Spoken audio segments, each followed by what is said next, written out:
$200 million, torched in 24 hours. Not a budget projection, not a worst-case estimate.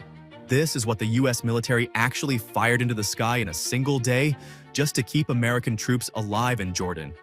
And it's only a fraction of a bill that keeps climbing. For 5 relentless days last month, Iran hurled wave after wave of drones and missiles at 3 American bases in Jordan. 4 days, the shield held. Day 5, it cracked. A missile tore through and slammed into a US base, killing 3 American soldiers and wounding more than 100 more. Secretary of State Marco Rubio's own summary was chilling in its simplicity.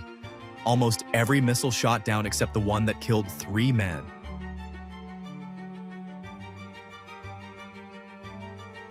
Now here's the number that should stop you cold. On just one day during that week, US forces across the Middle East fired about 50 Patriot interceptors, each one costing roughly $4 million. That's an estimated $200 million gone in 24 hours. Zoom out, and it gets worse. More than 1,500 Patriot interceptors fired since this war began. Do the math.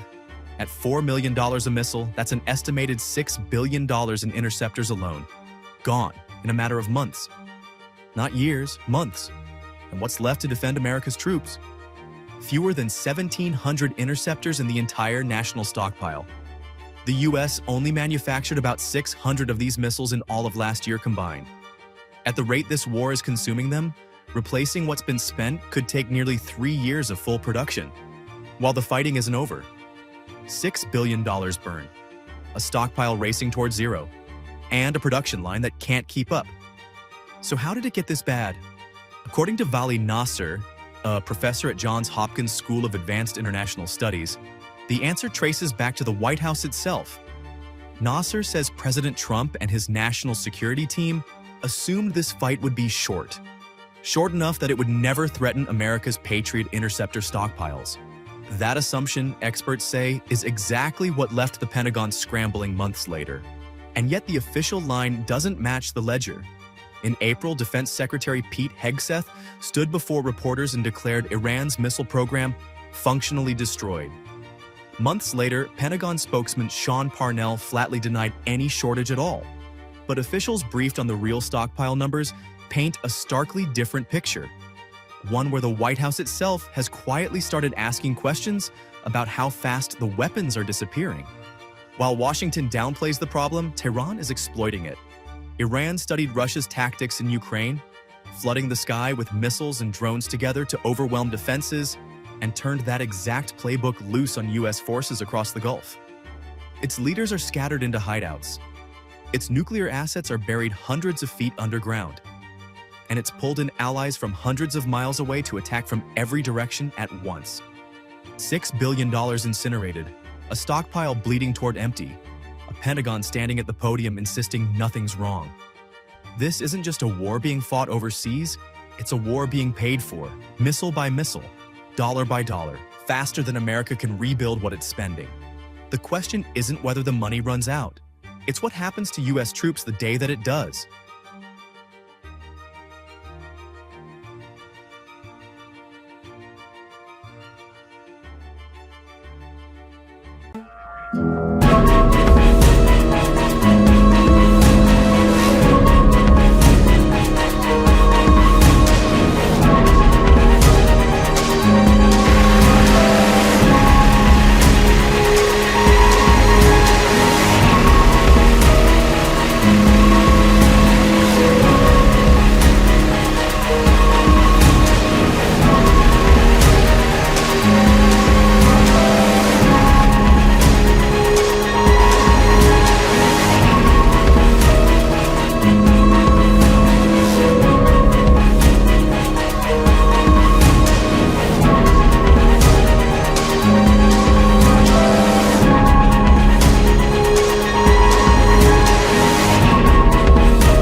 Force and the military.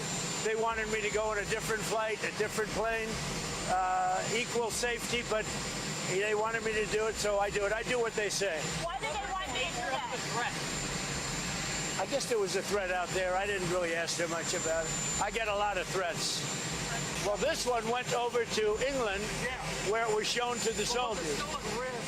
No, I know, but this one went over to England because the soldiers wanted to see it, and it stopped, and they showed it to the soldiers, and we did a switch over there. And it was really as per the military, and I just have to do what they say. They go for safety, and I have to do what they say. Why was it too dangerous for you to fly on Air Force One, but well, not I don't too know. dangerous I for the think plane? actually the plane that I flew on was at greater risk. I think it was at greater risk because that would be the plane I think that they would be more likely to go for. President, were you surprised, Mr. President, that the Secret Service was telling you to take that third plane? No, not surprised. I have a lot of threats. I have a lot of threats that you don't know about. Any consequential president has a lot of threats. Non-consequential presidents don't get threatened. And I think that I'm maybe the most consequential president. There's nobody who's done more than me in a period of almost 6 years. There's nobody. Were you worried about a shoulder-fired missile? I don't worry about anything, to be honest. Whatever it is, you know my attitude? Whatever. I don't trust Iran. Why? Are you saying I trust Iran? I'm the last person to trust Iran. They've lied to me constantly. We have total control over the Hormuz Strait right now. They don't have control. We have total control. We own it.